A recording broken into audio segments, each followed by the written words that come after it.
Bonjour à toutes et à tous et bienvenue dans cette toute nouvelle vidéo où je vais vous partager la question de la rentabilité. Comment faire en sorte que votre salle soit rentable très rapidement et aussi pourquoi votre salle n'est pas rentable aujourd'hui.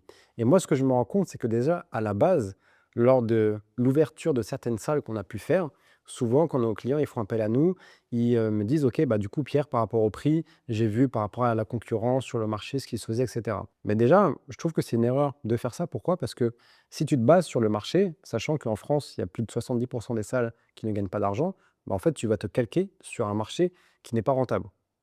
Donc déjà, de un, tu vas dans le mur parce que tu calques un fonctionnement et un business model qui n'est pas rentable. Donc il faut toujours calculer, parce que du coup, tu as pas les mêmes charges, tu as pas les mêmes investissements, tu as pas la même surface, tu as pas le même lieu géographique, et cetera, et cetera. Donc calcule, toi déjà, combien il te faut d'adhérents pour être rentable et te payer. Déjà, c'est la base. Et parce que s'il te faut 300-400 adhérents, ne serait-ce que pour être rentable et te payer, c'est compliqué.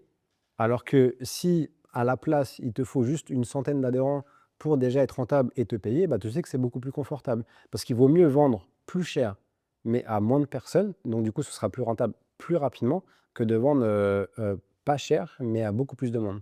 Donc ça, c'est important et c'est pour ça que mettre des prix pas chers et se comparer à des salles de fitness low cost et baisser ses prix pour justement faire venir du monde, c'est difficile pour être rentable parce que tu as pas le même investissement. Toi, potentiellement, tu as des coachs qui sont sur place, tu as l'humain et c'est ce qui coûte le plus cher aujourd'hui par rapport à ça, c'est que en fait, quand tu te compares avec des salles de fitness low cost, ils ont pas de coach, ils ont pas d'humain derrière. C'est que des salles, c'est que, des machines et c'est que de l'entretien par rapport à ça. Alors que toi, ça te coûte beaucoup plus cher déjà peut-être par rapport à ton loyer, par rapport à ta surface et par rapport à tes coachs. Et donc ça, il faut le valoriser. Et bien souvent, en fait, on se trompe à, faire son étude de marché pour se comparer par rapport à la concurrence. Et ensuite pour, calculer ses prix, parce que je vous prends un exemple, j'avais un client qui me demandait hier, «Oui Pierre, en fait, comment je peux calculer mon prix pour mettre en place des séances de coaching privé?»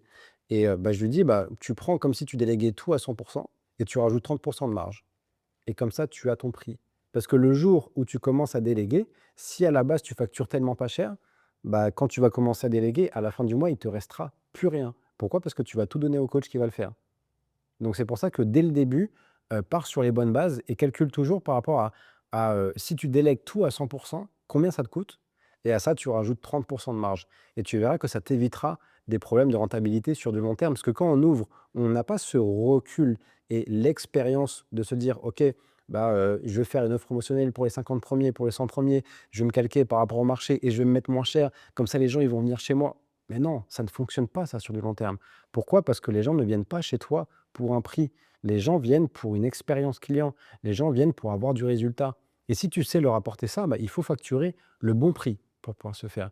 Et si jamais, aujourd'hui, vous avez des difficultés justement pour être rentable ou pour trouver le bon prix et pour savoir quoi dire et quoi faire, à quel moment et comment se réajuster par rapport au marché justement, alors je vous offre un audit 100% personnalisé avec notre équipe où on pourra justement identifier votre marché, votre secteur géographique, votre salle, vos manières de travailler aujourd'hui, pouvoir identifier quels sont les leviers qui n'ont pas encore été exploités et pour vous proposer un plan d'action personnalisé pour vous aider dans cette rentabilité-là. Et si ça vous intéresse d'y avoir accès, alors cliquez sur le lien dans la description et je me ferai un plaisir de pouvoir répondre à toutes vos questions. Et si vous avez d'autres questions sur la rentabilité, n'hésitez pas à les mettre en commentaire aussi également. J'espère que cette vidéo vous a plu et vous a donné quelques tips et quelques petites choses pour votre rentabilité, pour l'améliorer sur les semaines, les mois et les années à venir. Au plaisir de vous revoir dans une prochaine vidéo.